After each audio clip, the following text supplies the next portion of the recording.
로마서 9장 1절에서 18절 읽겠습니다. 내가 그리스도 안에서 참말을 하고 거짓말을 아니하노라. 나에게 큰 근심이 있는 것과 마음에 그치지 않는 고통이 있는 것을 내 양심이 성령 안에서 나와 더불어 증언하노니, 나의 형제 곧 고려의 친척을 위하여 내 자신이 저주를 받아 그리스도에게서 끊어질지라도 원하는 바로라. 그들은 이스라엘 사람이라. 그들에게는 양자됨과 영광과 언약들과 율법을 세우신 것과 예배와 약속들이 있고, 조상들도 그들의 것이요 육신으로 하면 그리스도가 그들에게 나셨으니, 그는 만물 위에 계셔서 세세의 찬양을 받으실 하나님이시니라. 아멘. 그러나 하나님 말씀이 폐하여진 것 같이 않도다. 이스라엘에게서 난 그들이 다 이스라엘이 아니요 또한 아브라함의 씨가 다 그의 자녀가 아니라 오직 이삭으로부터 난 자라야 내 씨라 불리리라 하였으니, 곧 육신의 자녀가 하나님의 자녀가 아니요 오직 약속의 자녀가 씨로 여기심을 받느니라.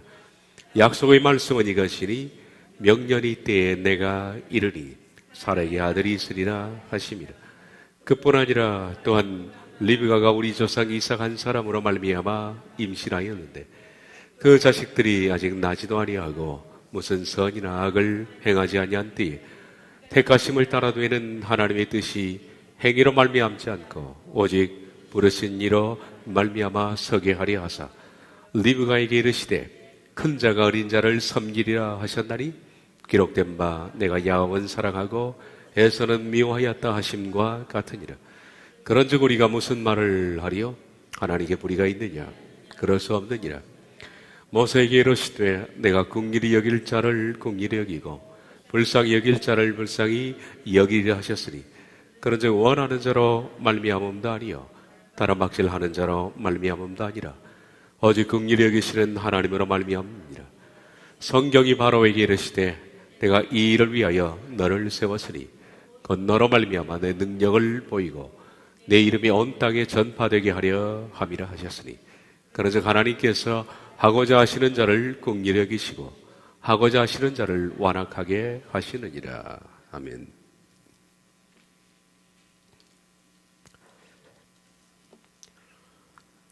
지난주 우리 바울의 충성서약서를 마치면서 충성서약서는 세 부분으로 되어 있다라고 말씀드렸습니다. 세상에서 한 사람이 할 수 있는 가장 위대한 신앙 고백서입니다. 이 충성서약은 첫째, 충성을 조회하는 요소들 1번입니다. 누가 우리를 그리스도의 사랑에서 끊으리요? 환난이나 권고나 박해나 기근이나 적신이나 위험이나 칼이랴. 충성을 조회하는 요소, 환난, 권고, 박해, 기근, 적신, 위험, 칼. 첫 번째 요소입니다.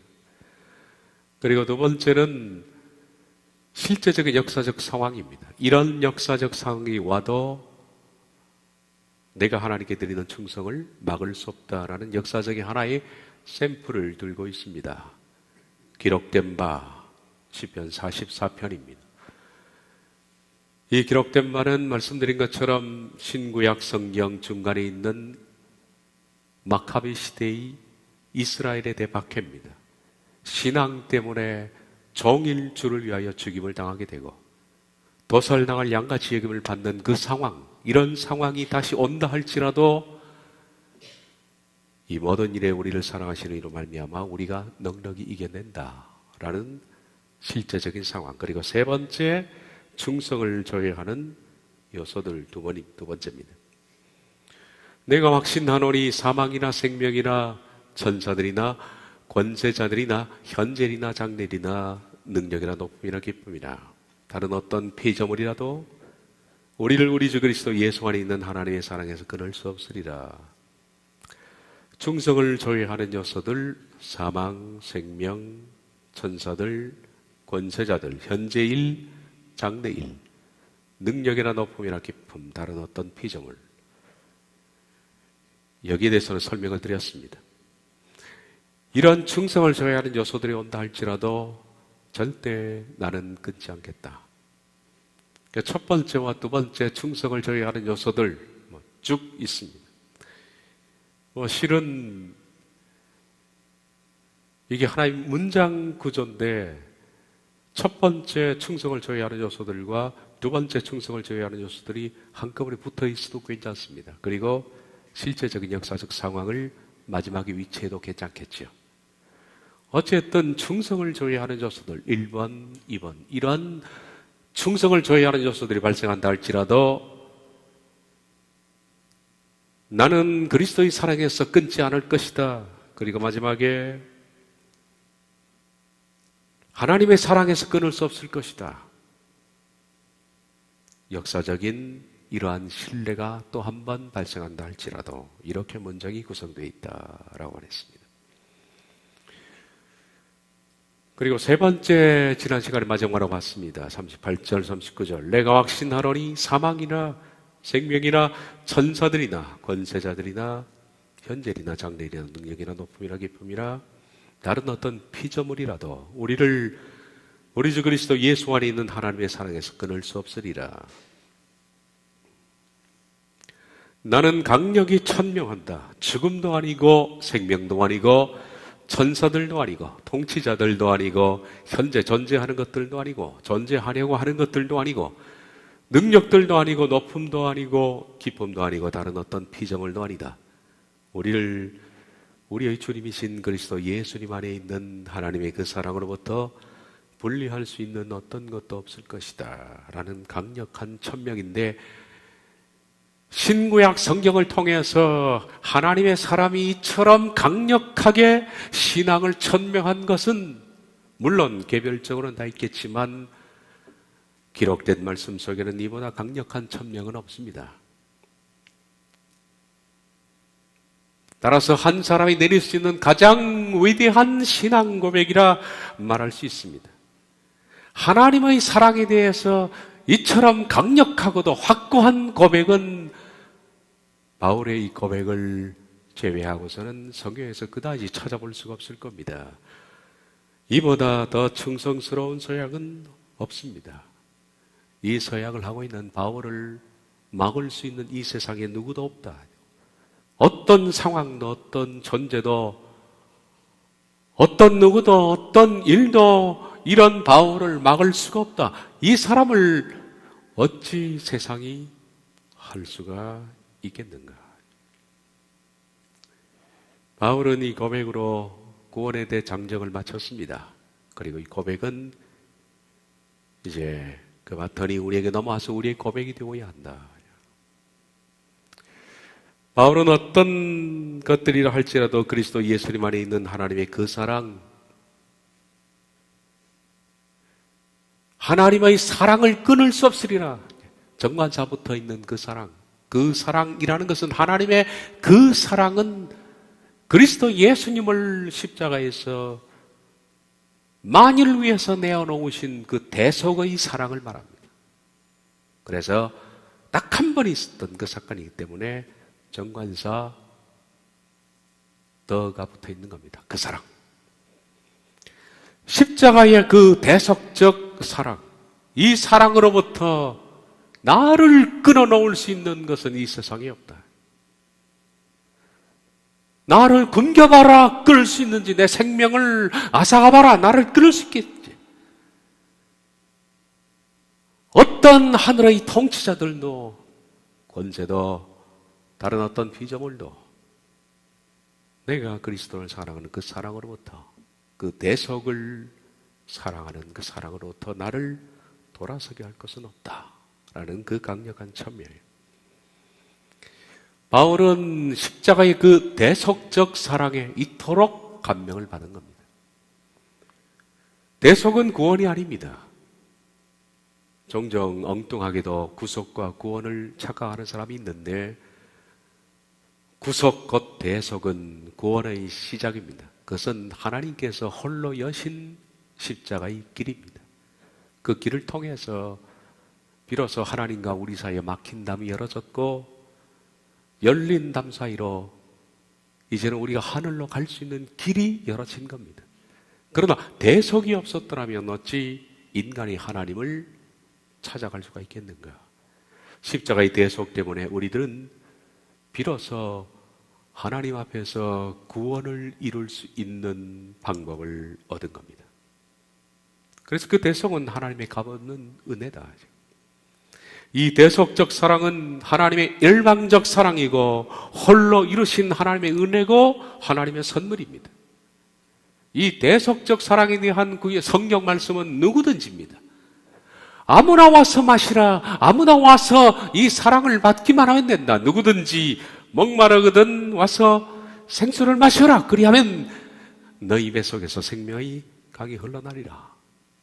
누구든지, 이것은 만인을 위해서 개방된 구원의 첫 관문입니다. 원하는 자는 누구든지 할 수 있다, 받을 수 있다라고 말합니다. 그래서 대속은 값없는 은혜입니다. 대속 없이 어떻게 구원이 있을 수 있겠습니까? 그러나 이 대속적 사랑은 우리에게는 값없는 은혜지만은 하나님의 입장에서는 치열한 은혜였다. 아들을 이 세상에 보내셔서 십자가에 죽게 하실 만큼 하나님에게는 치열한 것이었고 우리에게는 편안한 것이었다. 그러나 대속을 받아들인 다음 이제는 편안함과 치열함은 바뀌었습니다.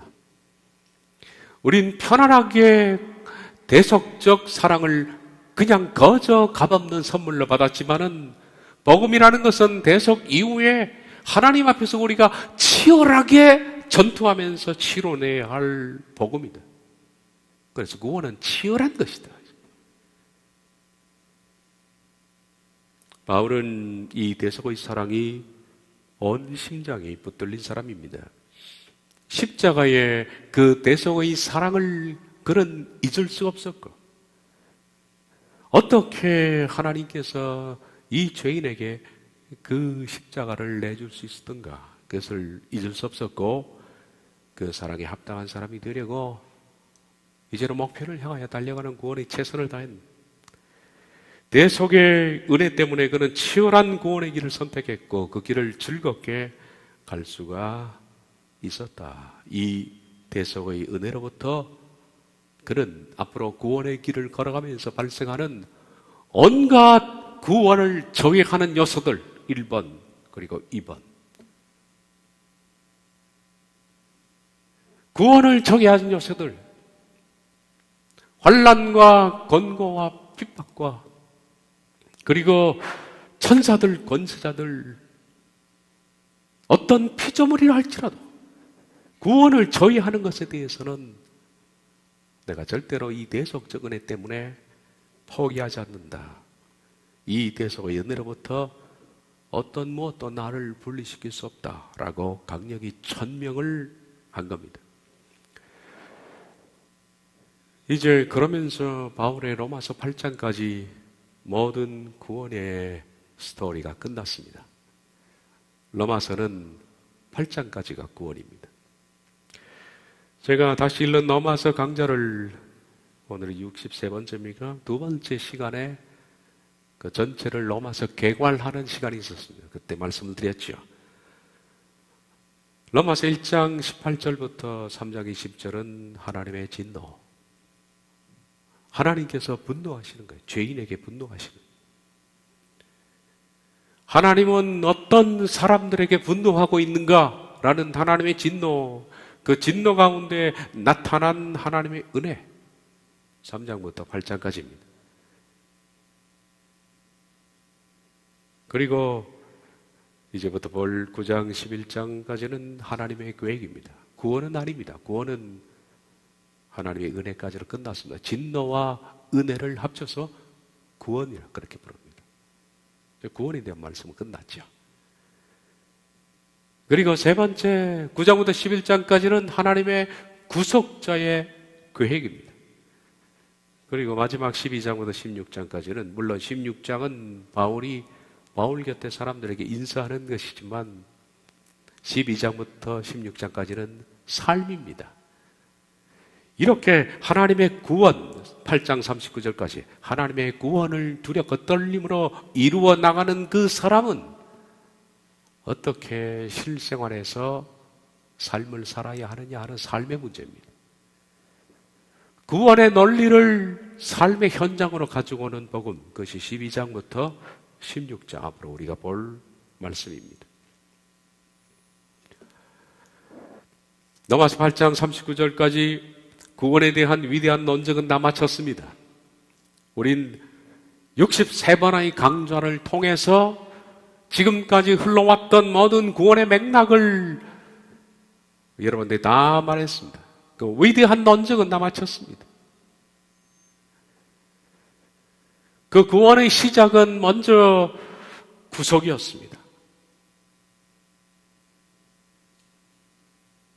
그리고 구속을 인정하고 그 구속을 받아들인 사람, 예수 그리스도께서 십자가에서 모든 만인을 위하여 자신의 목숨을 내어놓으셨고 그로 말미암아 하나님과 내 사이에 구원의 길이 열려졌다라는 그 대속을 받아들이는 사람에게는 하나님께서 의로 여기심, 이것은 칭의와 다르다 말씀드렸습니다.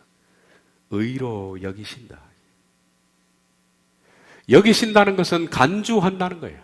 앞으로 그 사람이 칭의를 이룰 때까지 이제 시작했구나 하는 것을 간주해 주시는, 다시 말해서 그에게 구원의 경주가 시작된 것을 하나님이 인정해 주시는 것이 의로 여기십니다.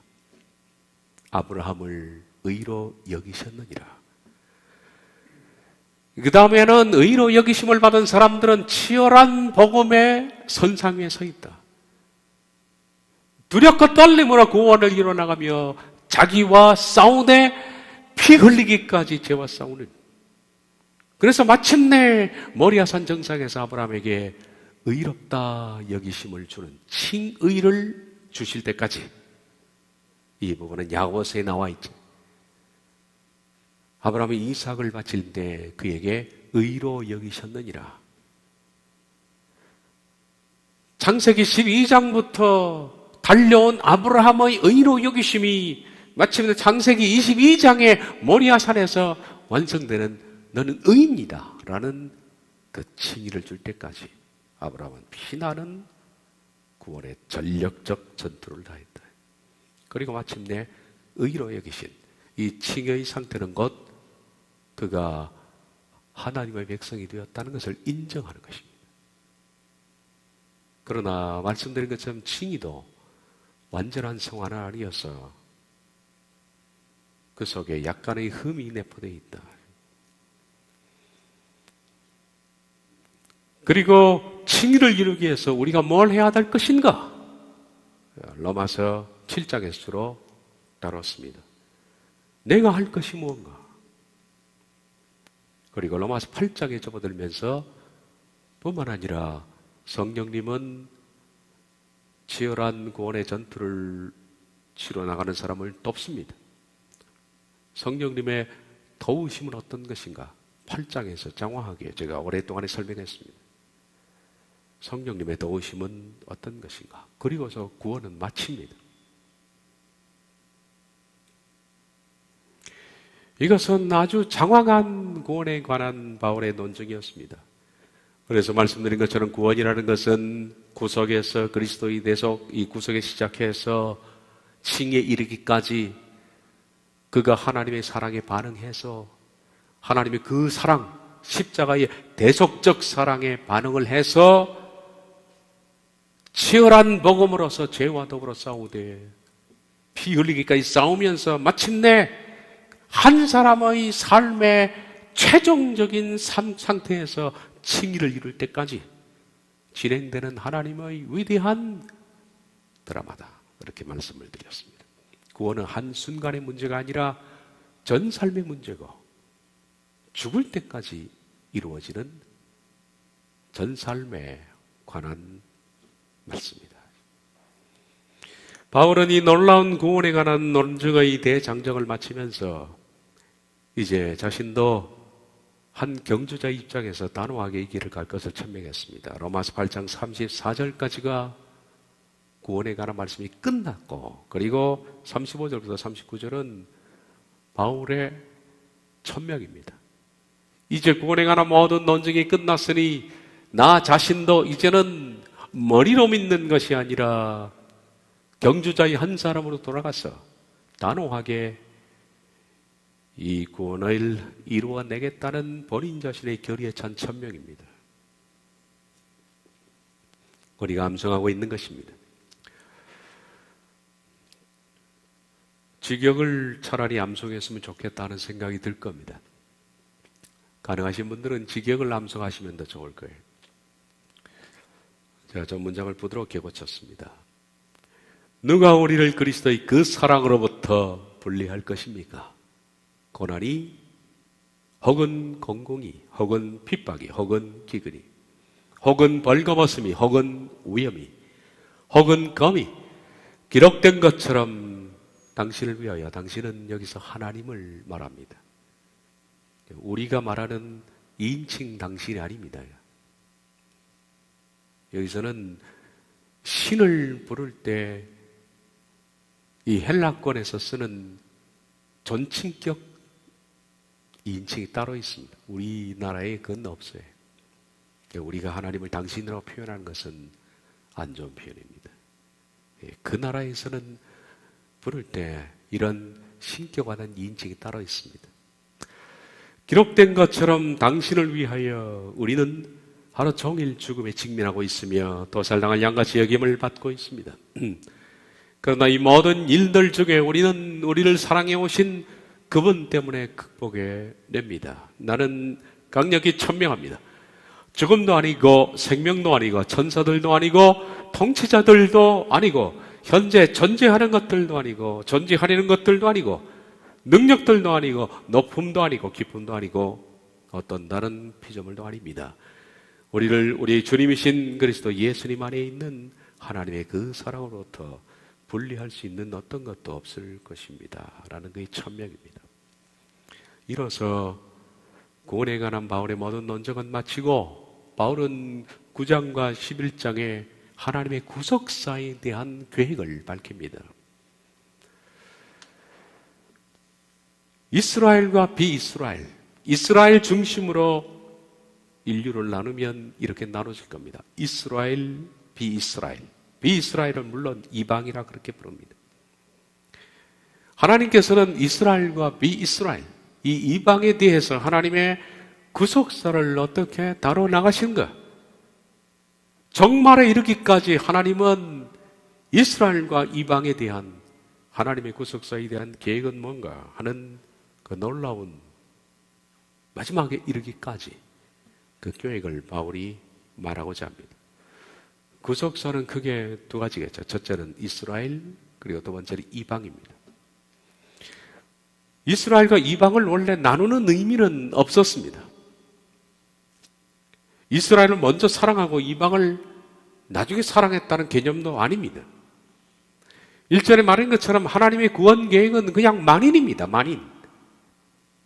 로마서 3장 22절 24절 예수 그리스도를 믿음으로 말미암아 모든 믿는 자에게 미치는 하나님의 의인이 차별이 없느니라. 모든 사람이 죄를 범하였으며 하나님의 영광에 이르지 못하더니 그리스도 예수 안에 있는 성령으로 말미암아 하나님의 은혜로 값없이 의롭다 하심을 얻는 자 되었느니라. 이게 얻은 자가 아니라 얻을 자 이렇게 번역을 해야 옳은데 번역들이 참 문제가 많죠. 그러고 보니까 하나님의 구원 계획은 모든 사람입니다. 모든 사람이 죄를 범해서 모든 사람을 구원하는 것이 하나님의 구원 계획입니다. 그러니 이스라엘이고 이방인이고 사실 나눌 필요가 없는 겁니다. 그런데 하나님께서는 디모데전서 2장 4절을 보면 모든 사람을 구원할 계획을 가지고 있는 거죠. 하나님은 모든 사람이 구원을 받으며 진리를 아는 데 이르기를 원하시느니라. 전 세계 사람을 하나님께서는 구원의 모든 기회를 주셔서 그들이 구속을 받아들이고 구원의 길로 걸어오는 사람들은 누구든지 하나님께서는 받기로 작정하셨는데 그 구원의 역사를 펼쳐나감에 있어서 하나님께서는 어떤 누구를 통해서 복음화해야 되지 않겠어요? 뭐 천사가 나타나겠습니까? 하나님이 직접 모든 사람에게 말씀하겠습니까? 하나님께서는 어떤 사람, 어떤 특정 집단을 세우시고 그를 훈련시키셔서 그로 하여금 만인이 복음을 전하는 전도의 매개체, 전도의 방편, 전도자 국가, 전도자 집단으로 하나님께서는 먼저 세우시기를 원했는데 그것이 이 구약에서 이스라엘이었다. 이스라엘을 사랑해서 그런 것이 아니라 만인을 구원하기 위한 전도자의 집단으로서 하나님께서는 이스라엘 국가를 택했을 뿐입니다. 그런데 이스라엘은 만인을 구원하라는 하나님의 그 구속적 사명을 망각한 채 지들만 하나님이 사랑하는 줄 생각했습니다. 그래서 그들이 나만 사랑하고 다른 민족은 사랑하지 않는다라고 생각했는데 수많은 선지자를 보내서 이걸 깨뜨리려고 했지만 하나님은 그럴수록 이 이스라엘들이 깨뜨려지지 않았습니다. 그래서 자기만 사랑하는 종교로 만들어버렸어요. 하나님은 복음을 맡기셨는데 그들은 복음을 전하는 사명은 망각하고 그 복음을 자기 민족 종교로 만들어버렸는데 그것이 유태교라 그랬습니다. 유태교는 민족 종교를 말합니다. 그래서 그들은 만인을 위해서 전도자 집단으로서 사역하는 것을 실패하고 말았고 하나님은 이스라엘을 잠시 밀어버렸습니다. 그리고 그를 대신하는 교회를 부르셨다. 교회를 통해서 이스라엘이 실패하게 하신 그것을 하게 했습니다. 그래서 교회를 통해서 하나님의 수가 채워지기 시작했다. 그러면 하나님께서 구속사의 매체로 부르신 이스라엘, 비록 실패해서 내팽개쳐져 있지만은 이 이스라엘에 대한 하나님의 계획은 없을까? 바울은 로마서를 쓸 당시만 해도 이스라엘은 하나님께서 버린 것처럼 그렇게 된 상태였습니다. 그것이 바울의 괴로움이었습니다. 그런데 바울은 하나님께 그런 점에 있어서 계시를 받습니다. 그것은 이스라엘에 대한 미래입니다. 그리고 아울러 교회에 대한 미래에 대한 계시도 받습니다. 그걸 쓴 것이 9장과 11장입니다. 하나님께서는 이스라엘에 대한 구속의 어떤 계획을 가지고 계시고 버린 것이 아니라 어떤 특별한 계획을 또 갖고 계시고 그리고 그와 더불어서 교회는 어떻게 되는지 그 비밀을 바울이 말하는데 이것이 9장부터 11장 사이에 나와 있는 구속사의 비밀입니다. 구속사의 비밀. 우리가 오랜 시간 동안의 이 강좌를 듣게 될 겁니다. 먼저 바울이 이렇게 하소연합니다. 내가 그리스도 안에서 참말을 하고 거짓말을 아니하노라. 나에게 큰 근심이 있는 것과 마음에 그치지 않는 고통이 있는 것을 내 양심이 성령 안에서 나와 더불어 증언하노니 나의 형제 곧 거리의 친척을 위하여 내 자신이 저주를 받아 그리스도에게서 끊어질지라도 원하는 바로라. 오늘은 요까지를 볼 겁니다. 그들은 이스라엘 사람이라 그들에게는 양자됨과 영광과 언약들과 율법을 세우신 것과 예배와 약속들이 있고 조상들도 그들의 것이요 육신으로 하면 그리스도가 그들에게 나셨으니 그는 만물에 계셔서 세세의 찬양을 받으실 하나님이시라. 이 이스라엘은 어떻게 되는 것인가?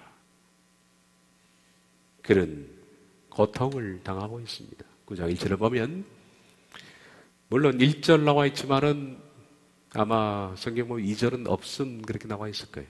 1절과 2절은 같은 겁니다. 9장 1절이지만 9장 2절을 포함하고 있는 거예요. 내가 그리스도 안에서 참말을 하고 거짓말을 아니하노라. 나에게 큰 근심이 있는 것과 마음에 그치지 않는 고통이 있는 것을 내 양심이 성령 안에서 나와 더불어 증언하노니. 이게 무슨 뜻이냐 하면 9장 1절은 내용이 두 가지입니다. 첫째, 계시의 진실성이에요. 9장부터 해서 11장까지 나와 있는 이 모든 말씀은 내가 하는 것이 아니라 하나님께서 내게 주신 계시다. 그리고 이것은 진실하다라는 그 말을 하고 싶은 거예요. 첫째, 그것이 상반절입니다. 내가 그리스도 안에서 참말을 하고 거짓말을 아니하노라. 제가 좀 이따 말씀드리겠습니다. 계시의 진실성. 그리고 두 번째, 자신이 동족에 대해서 얼마나 고통을 느끼고 있는지, 이것이 얼마나 진실한 것인지 그것을 말하고 있는 것이 두 번째입니다. 나에게 큰 근심이 있는 것과 마음에 그치지 않는 고통이 있는 것을 내 양심이 성령 안에서 나와 더불어 증언하노니. 두 번째입니다. 첫째, 계시의 진실서. 말씀드린 것처럼 바울의 구속사의 비밀, 이것은 엄청난 겁니다. 하나님의 계획을 바울이 읽어낸 겁니다. 지나온 역사가 아니라 앞으로 종말 때까지 진행될, 바울 때부터 해서 종말이라는 엄청난 역사가, 엄청난 시간인데, 이 마지막 그리스도의 재림 때까지 이루어질 하나님의 구속사의 역사를 바울이 하나님 마음속에 있는 그 계획을 읽어낸 겁니다. 물론 하나님의 계시로만이 하나님의 계획에 일러주신 겁니다. 그러므로 이거 놀라운 겁니다. 수많은 선지자들이 있었고, 선지자들은 어떤 왕들에 대하여, 그 왕들의 미래에 대하여, 어떤 사건에 대해서 단편적으로 예언을 구약에서 많이 했고, 비록 그런 선지자들 가운데에서 그리스도의 초림, 그리스도의 재림, 이런 예언들도 한 사람도 있었습니다. 그런데 구속사에 있어서 어떤 역사적인 사건이 아니라 구속사, 하나님이 인류를 구원하는 구속사의 처음과 종말 때까지 한 문장으로 이렇게 통전적으로 바라보는 사람은 바울밖에 없습니다. 어떤 선지자는 그리스도의 초림, 재림을 단편적으로 짤막짤막하게 예언합니다. 이사야 9장 6절에도 이사야가 예수님의 초림과 재림을 같이 아울러 예언하죠. 문장 하나에 다 2000년 이상의 역사가 있는데, 한 나귀가 우리에게 낳고 초림입니다. 한 아들을 우리에게 주신 바 되었는데 초림입니다. 그 어깨에는 정사를 메었고 재림입니다. 그 어깨는 정사를 메었고, 그 이름은 기묘자, 원더풀, 놀랍다. 그 이름은 모사, 카운셀러, 사람의 마음을 정확하게 아는 분, 영광의 아버지, 평강의 왕이라 할 것입니다. 재림입니다. 재림. 초림과 재림을 한 문장 속에서 이사야가 다 본 겁니다. 이사야 선지자의 그 관점도 위대하지만은 구속에 있어서 처음부터 끝까지 이스라엘과 비이스라엘을 함께 아울러서 구속의 모든 것들을 이 석장의 말씀 속에 담아내는 바울은 진짜 하나님의 가장 깊은 계획을 그가 본 거예요. 이런 엄청난 통전적인 관점에서 계시를 바울이 말하면서 어찌 이것이 내 생각이 아니라 하나님이 주신 것이다 라고 말하지 않는 것이 이상하죠. 그래서 그는 이 사실을 밝히려고 하는 거예요. 계시의 진실성이. 내가 그리스도 안에서 참말을 하고 거짓말을 아니하노라. 직역을 하면 나는 그리스도 안에서 진리를 말한다 하죠. 거짓말이 아니라 진리를 말한다 하죠. 참말이라는 것은 진리로 해석을 해야 돼요. 진리. 진리입니다. 그런데 한글 번역이 참말, 그래서 꼭 여러분이 들으시면 어떤 느낌이 드냐면 바울이 자기 말이 참말이라고 스스로 말하는 것 같은 느낌이 들죠? 그렇지 않습니다. 바울은 이렇게 말하는 겁니다. 내가 말하는 것은 그분이 주신 계시다. 그리스도의 진리다 이거예요. 진리다. 거짓말이라는 것은 내 말이 아니다 이 뜻이죠. 지금부터 하나님의 구속사를 말하는 것은 내 말이 아니라 그분이 주신 계시다, 그 얘기를 하고 싶은 겁니다. 그래서 바로 진리다. 그리스도 안에서라는 안크리스토는 그리스도 아니라는 그 개념은 그리스도와 연합하여 그리스도의 전전에서라는 의미를 갖습니다. 그러므로 이 뜻은 내가 그리스도와 연합하여 계시를 말한다, 진리를 말한다 이 뜻이에요. 다시 말해서 9장부터 11장까지는 하나님의 진리, 곧 계시다라는 말입니다. 그 계시는 그리스도를 통해서 주어졌다, 그런 말이죠. 그러므로 11장까지 모든 내용은 내가 그리스도를 통해서 받은 하나님의 진리다, 그래, 내 말이 아니다. 하기야 이 말을 어떻게 바울이 할 수 있겠습니까? 어떻게 할 수 있겠어요? 그리고 두 번째 말하는 것이 9장 1절 하반절인데, 나는 내 마음의 동적에 대한 고통이 있다 라고 말하는 겁니다. 이것 때문에 몹시 고통스럽다. 9장 1절 하반절, 나에게 큰 근심이 있는 것과 마음에 그치지 않는 고통이 있는 것을 내 양심이 성령 안에서 나와 더불어 증언하리니. 하기야 이 바울의 이 동족에 대한 고통, 이 근심 때문에 바울은 수심이 가득한 상태에서 기도하다가 9장 1절 상반절 그리스도의 계시를 받은 겁니다. 그런 셈이죠. 그런 동족 때문에 너무 마음이 아팠습니다. 내 동족을 하나님이 버리셨는가? 이스라엘을 하나님이 완전히 버리셨는가? 이것 때문에 고민하고 몸부림치고 기도하는 가운데 내가 그리스도 안에서 참말을 하고 거짓말을 아니하노니, 말씀드렸죠? 그리스도의 진리를 말한다. 그리스도의 진리를 받은 겁니다. 그러니까 계시를 받은 거예요.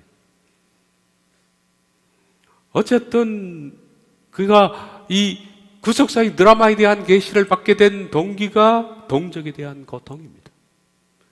이것은 정말 내 마음을 찢는 고통이야. 정말 진실한 것이야. 이 말을 하고 있는 거예요. 나에게 큰 근심이 있는 것과 마음에 그치지 않는 고통이 있는 것을 내 양심이 성령 안에서 나와 더불어 증언한다.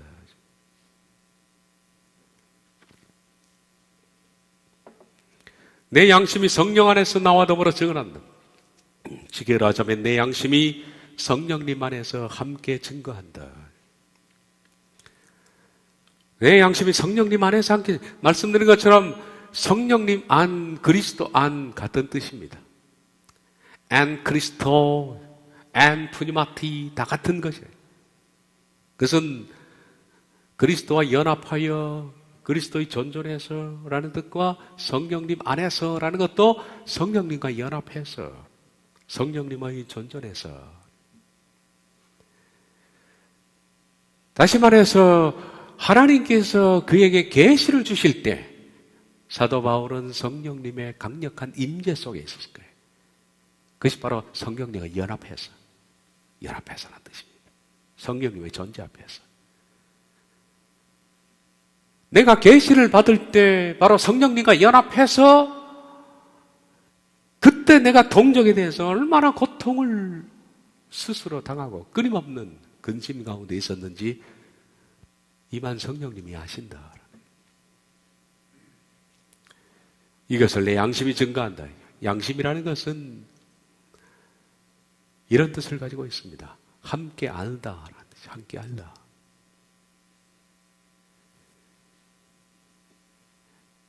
함께 알다라는 것은, 우린 뒤에 나오는 알다라는 것은 사실 이 알다라는 것은 어떤 지식적 알미 아니라 옳고 그름을 아는 거죠. 옳고 그름을 아는 것. 옳고 그름을 알지만 모든 사람들은 자기가 옳은 대로 삽니다. 내가 다 옳다 그러죠. 그죠? 내 생각이 옳고 내 판단이 옳고 다 사람들은 그렇게 생각합니다. 그렇기 때문에 알다라는 것과 함께 아는 것은 다른 겁니다. 함께 아는 것은 정확하게 아는 겁니다. 너와 나 더불어서 아는 겁니다. 여기서 함께는 누굴까요? 양심의 창조주가 하나님입니다. 하나님과 내가 함께 공유해서 아는 거예요. 이게 양심이라는 뜻입니다. 양심은 하나님께서 인간을 창조하실 때 그 속에 부여하신 판단력입니다. 판단력. 도덕적, 영적, 바른 판단. 그런데 사람이 죄를 지음으로 말미암아 하나님과 내 사이에 함께 아는 알미 파괴되었습니다. 어떻게 하면 나만 나는 거예요. 하나님이 바르게 생각하는 것은 인간은 바르게 생각하지 않습니다. 지 혼자 아는 겁니다. 그것은 양심이 아닙니다. 하나님과의 관계가 깨짐으로써 양심에 있어서 앞에 나와 있는 함께가 무너졌습니다. 그리고 혼자 아는 거예요. 그러니까 자기 소견에 오른 대로 사람은 사는 겁니다. 근데 원래 하나님이 창조하신 창조인 하나님과 내가 함께 공유해서 바르게 판단하는 거예요. 내가 판단하는, 죄 짓지 않는 인간의 상태에서는 내가 바르게 판단하는 그것이 하나님이 옳게 여기시는 겁니다. 거의 일치되는 거예요. 따라서 양심이라는 것은 하나님께서 창조하신 형상으로서 도덕적이고 영적인 바른 판단을 말하는 겁니다. 물론 사람들이 다 양심은 있죠. 그러나 여기서 말하는 양심은 하나님과 내가 공유한 바른 판단의 양심이 아니라 자기 혼자 가지고 있는 양심. 그래서 어떤 사람은 이게 맞고 어떤 사람은 저게 틀린 거예요. 공유가 안 되는 거죠. 사람들은 죄로 인해서 양심이 올바른 판단할 수 없는 상태예요. 그렇지만은 이 함께 아는 양심의 양심은 어떻게 해서 회복될까요? 그것은 죄인인 우리가 하나님 앞에서 회개하고 회개의 대가로 주어지는 거룩함. 회개는 죄로부터 완전히 돌아서는 결단입니다. 그 죄로부터 돌아서기를 결단하면 성령님의 도우심이 있습니다. 그 도움으로 말미암아 우리가 정욕과 탐심을 죽이고 성령님의 열매를 맺어가는 거룩함을 이루게 되면 뭐가 회복되느냐 하면 함께가 회복되는 겁니다. 함께 아는 거예요. 죄로 말미암아 끊어진 이 함께가 비로소 하나님과 내 사이가 회개만 거룩하면 회복되면 회복된 그 사람들은 보통 판단하는 것이 거의 하나님이 옳고 그렇다고 해서 바르게 산다는 이 개념이 아니라 회복된 사람의 판단은 하나님이 옳고 그름을 둔 기준과 거의 흡사합니다. 흡사해요. 그래서 제가 전에 주 1호전 때 설교한 거 기억납니까? 하나님 안에서 바로 회복이 되면 우리가 무릎 꿇는 90%는 사실 기도할 필요가 없는 겁니다. 판단으로 다 해석이 되는 거예요. 근데 사람들이 그게 회복이 안 되니까 모르니까 기도하는 거예요.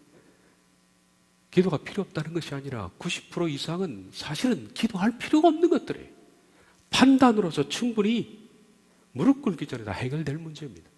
근데 판단이 둔하니까 그런 거예요. 하나님 앞에서 회개와 거룩함으로 영혼이 회복되면 자연스럽게 함께가 회복되면서 창조적 상태로서의 양심, 이 판단력이 회복된다. 바울이 말합니다. 내가 이 판단력을 가지고 말한다. 다시 말하면 바울이 양심을 가지고 판단한다는 뜻은 회복된 판단력. 자기 생각과 하나님의 생각이 거의 같다는 얘기입니다. 지금 하는 말이.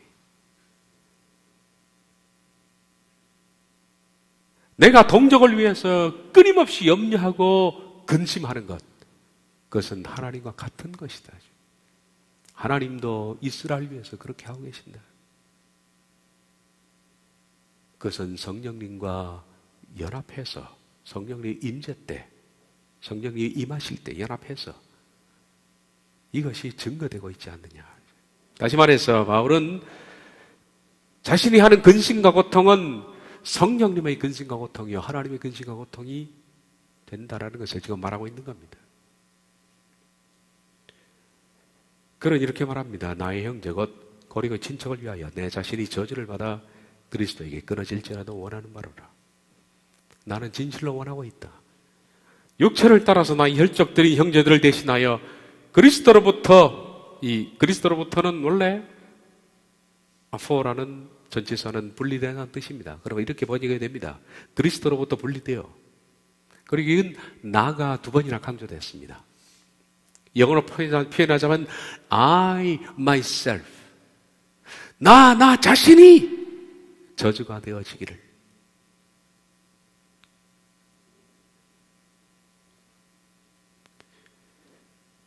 저주는 어디서부터 오느냐 하면 먼저 하나님과로 분리해서 오는 겁니다. 하나님과 분리되면 다음에 임하는 것이 저주입니다. 야뭐 15장에도 물은 4개 붙어 있어 열매를 맺지 아니하는 가지는 아버지께서 그것을 제하여 버리시고 이 불립니다. 물은 열매를 맺는가 전에 또 열매를 맺게 하려 하여 그것을 깨끗하게 하시느니라.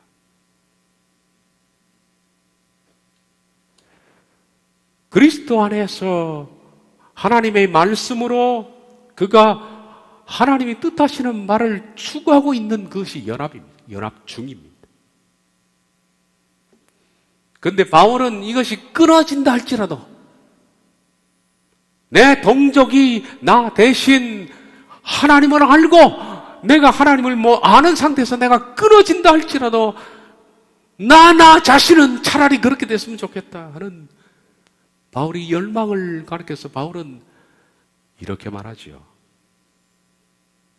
이것은 내 마음이다. 그리고 내 양심이 증거하는 바다. 마치 우리들은 모세의 기도를 읽는 것과 같습니다. 모세가 여호와께로 다시 나아가 여짜오되 슬프도소이다. 이 백성이 자기들을 위하여 금신을 만들어 싸우니 큰 죄를 범하였나이다. 그러나 이제 그들의 죄를 사하시옵소서. 그렇지 아니하시면 원하건대 주께서 기록하신 책에서 내 이름을 지워버려 주시옵소서. 차라리 나는 끊어지고 내 동족이 살았으면 좋겠다는 마음. 바울은 자신에게 있는 이 마음을 성령님이 하신다. 바울은 동족 때문에 지금 크게 근심하고 있고 항상 마음의 고통이 끊이지 않았습니다.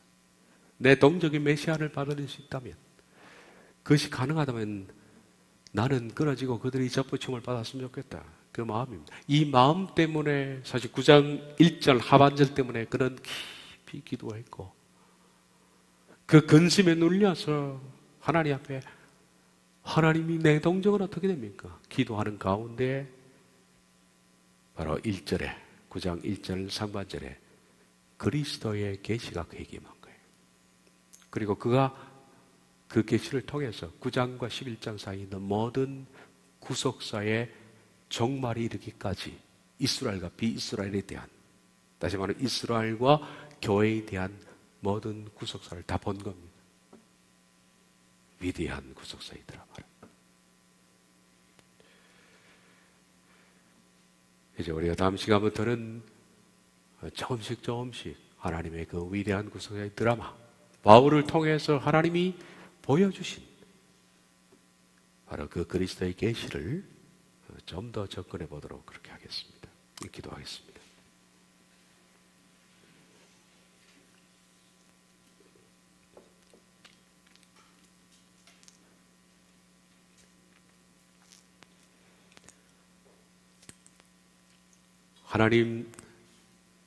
하나님께서 바울을 통해서 드러내신 정말 이르기까지 구속사의 놀라운 역사는 참으로 놀랍고 기묘하고 감사합니다. 앞으로 우리가 이 말씀을 펴서 볼 때 저희들에게 잘 이해할 수 있는 은혜를 주시옵소서. 예수님의 이름으로 기도하옵나이다.